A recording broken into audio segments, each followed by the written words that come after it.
Most financial advisors will tell you to wait until 70 to file for Social Security. And honestly, I usually agree with them. But there are specific situations, 5 of them, where filing at 62 is not just okay, it's the smart move. And I'm not talking about being desperate for cash. I'm talking about strategic reasons that involve real math, real tax planning, and a clear-eyed look at what actually maximizes your lifetime wealth, not just your monthly paycheck. So after working with hundreds of affluent retirees here in Virginia and across the United States, I've seen firsthand that the always wait advice doesn't always hold up. And the reason it doesn't? Well, it has everything to do with how Social Security interacts with the rest of your financial plan. Your taxes, your portfolio, your spouse's benefit, and yes, even your health. Today, I'm walking you through 5 legitimate strategic reasons to file for Social Security at 62. I'll show you the actual math of one of the most powerful strategies for married couples, and I'll explain why thousands of high earners are suddenly filing early right now. So stay through to the end, because the 5th reason connects a tax strategy many people completely overlook. Here's the thing many people get wrong about Social Security timing. They treat it like a standalone decision. Should I take less money now or more money later? And when you look at it that way, waiting almost always wins. The break-even age between filing at 62 versus 70 can be between 79 to 81 years old. Live past that, you come out ahead by waiting. But that calculation ignores everything else: your tax bracket, your portfolio withdrawals, your spouse's benefit, your Medicare premiums. Social Security doesn't exist in a vacuum, and when you factor in how it interacts with the rest of your retirement plan, the answer for some people flips entirely. That's what I want to show you today, not the generic break-even math, the real math, the math that includes your whole picture. So reason number 1, your health or family history suggests a shorter timeline. I'll be direct about this one. If you have a chronic condition or if longevity doesn't run in your family, the break-even math changes dramatically. Filing at 62 versus waiting until 70 doesn't pay off until somewhere around age 78 to 81, as I'd mentioned. That's a long time to wait. Michael Kitces published the piece last year making a point I think more advisors should acknowledge, and that is treating a dollar at age 95 the same as a dollar at age 62 can push people toward underspending during the years they're healthiest and most active. There's a real cost to delaying, not just financially, but in terms of what you can actually do with the money. Nobody likes talking about this, but if you're 62 and your father passed at 71 and your mother at 74, the math isn't ambiguous. Take the money, use it while you can. Reason number 2 is you've retired into a volatile or declining market and your portfolio needs breathing room. And this is one of the most underappreciated reasons to file early. If you retire at 62 and the market drops 25% in your first year, every dollar you pull from your portfolio during that decline can significantly reduce its ability to recover. That's sequence of returns risk, and it's one of the biggest threats to a portfolio in early retirement. So much so that we even recorded a video on it, so be sure to watch that if you have the time. Now, filing for Social Security at 62 can bring in up to $2,969 per month if you earn the taxable maximum in each year, beginning at age 22 and start receiving benefits in 2026. And every dollar of that is a dollar you don't have to pull from a depressed portfolio. You're giving your investments time to recover instead of selling into a decline. Now, this isn't a blanket recommendation. If markets are strong and your portfolio is solid, the math may favor waiting. But if you're watching your accounts drop and you're pulling $8,000 or $10,000 a month from your IRA to cover expenses, filing at 62 becomes a pressure release valve that can save your retirement. So I'm curious, where are you in this decision? Have you already thought about when you'll you'll file, or is it something you'll still be working through? Drop your age and your current thinking in the comments below. I read every single one. Reason number 3, and this is the one I want to spend a little bit of extra time on because for married couples, it might be the most powerful strategy on the list in this video. The spousal coordination strategy. And here's how it works. If you're married and one spouse earned significantly more than the other, the lower earning spouse files at 62 while the higher earning spouse delays all the way to 70. And I'll be honest, early in my career, I defaulted to telling every client to delay as long as possible. Both spouses, maximum benefit for everyone. But when I started running through the numbers through our tax planning software for real households time and time again, not just the averages, but actual couples with $1 million, $2 million, $3 million portfolios, the answer surprised me. And let me show you why. Picture Tom and Linda.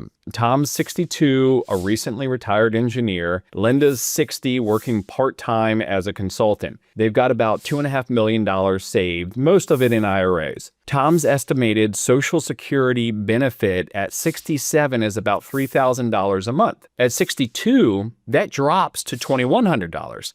At 70, it grows to $3,720. They spend about $12,000 a month. Without Social Security, all of that comes from their portfolio. $144,000 a year in IRA withdrawals, fully taxable as ordinary income, pushing them into the 22% bracket. Now, what if Linda, the lower earner, files at 62? Her benefit would be roughly $1,190 a month. That's about $14,280 a year coming into the household. And here's what that does. Their IRA withdrawals drop from $144,000 to about $129,000. That drops their taxes a little bit because 85% of the Social Security is taxed versus 100% of IRA withdrawals being taxed. It basically buys Tom time to delay his benefit to 70, where it grows by 5% per year from 62 to 64, 6.67% from age 64 to 67, and then an additional 8% per year from age 67 to 70. And here's the part a lot of folks miss. Tom's larger delayed benefit also becomes Linda's survivor benefit if he passes. This is a decision you'll want to think through together because the spouse who delays isn't just growing their own check. They're building a safety net for the surviving spouse. Now, contrast that with what happens if both Tom and Linda delay to 70. For 8 years, every dollar comes from their portfolio. In a flat market, that's manageable. In a down market, they're liquidating $144,000 a year from declining accounts. And Linda's survivor benefit, while still based on Tom's record, doesn't increase any faster. The coordinated approach brings money in the door, protects the portfolio, and still maximizes the larger benefit. For many married couples in this income range, it's the best of both worlds. And keep in mind, this is a hypothetical scenario for illustrative purposes and does not represent actual client results. So if you're finding this helpful, just do me a favor and hit subscribe. I've got a video coming up on the potential for Social Security permanently reducing benefits for everyone. And for couples like Tom and Linda, the planning around Social Security matters a lot. So subscribe and don't miss it. And if you want to see how these numbers look for your specific situation, there's a link in the description for a free strategy session. Now, reason number 4, the trust fund reality. I want to be careful here because I've seen too many YouTube videos use this to scare people into bad decisions. But the numbers are the numbers, right? So the 2025 Social Security Trustees Report projects that the old age trust fund will be depleted by 2033. Not eliminated, depleted. After that, Social Security can still pay about 77% of scheduled benefits from ongoing payroll taxes. Now, think about what that means for someone who's 62 today. If you delay to 70, you'd reach age 69 before the trust fund is projected to run out. You get 1 year of your maximum benefit and then potentially face a 23% cut. Filing at 62 means you collect 100% of a reduced benefit starting now. Now, they've never once allowed benefits to actually be cut, so the odds are in your favor. But if you're someone who plans around certainty rather than probability, there's a logic to collecting sooner rather than just hoping for a legislative fix later, especially for high earners where means-tested reductions have been floated in multiple proposals. Now, between January and May of 2025, Social Security claims actually surged 18% compared to the prior year. And the biggest increase, well, it was among high-earning 62-year-olds. These aren't people who need the money. They're people running the same calculus I just walked you through, presumably. Now, I'd love to hear from you. What's your biggest concern about Social Security? Is it the trust fund, the tax impact, figuring out the right age? Let me know in the comments, and your questions would certainly help me decide what to cover next. Now, reason number 5, you've stopped working and every dollar from your IRA is costing you more than you realize. Here's something people overlook. If you retired at 62 and you're funding your entire lifestyle from IRA withdrawals, every single dollar is taxed as ordinary income. On $144,000 in IRA withdrawals for a married couple in 2026, you're paying upwards of 22% just on federal taxes. Social Security replaces some of that IRA income, but here's the key difference. At most, only 85% of your Social Security benefit is taxable.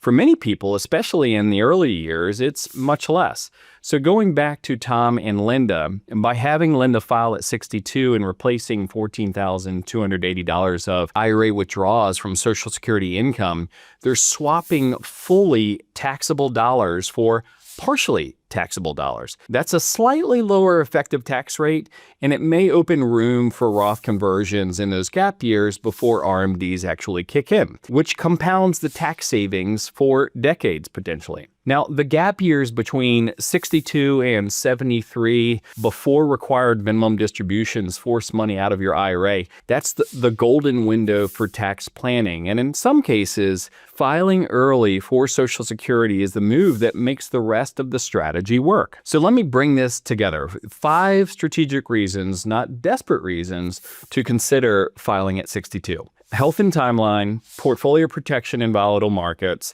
spousal coordination to maximize household income and survivor benefits, the trust fund math of Social Security potentially being reduced for everyone, and finally, the hidden tax cost of IRA-only withdrawals. Now, I want to be clear about something. For many people, delaying Social Security is still the right call. Research from the NBER suggests that the vast majority of Americans would benefit from waiting.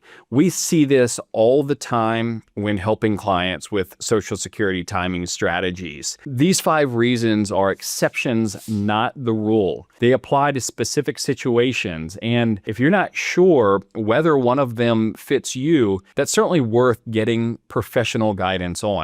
Now, one more thing, if you're still working at 62 and earning more than $24,480 a year, there's an earnings test that can temporarily reduce your benefits. That changes the math on early filing significantly, so make sure you factor that in. So what's the common thread? Social Security isn't a standalone decision. It's just one piece of a plan that includes your taxes, your portfolio, your Medicare premiums, and your spouse. If you're married and approaching this decision, send this video to your spouse. This is one you should really just watch together. And if you would like to see how these 5 scenarios apply to your specific numbers, we offer a complimentary retirement strategy session. No obligation, just a clear conversation about your options. So visit covenantwealthadvisors.com or use the link in the description down below. Now, everything I just showed you changes completely if you're also planning Roth conversions. And if you're sitting on a large IRA with $1 million or more,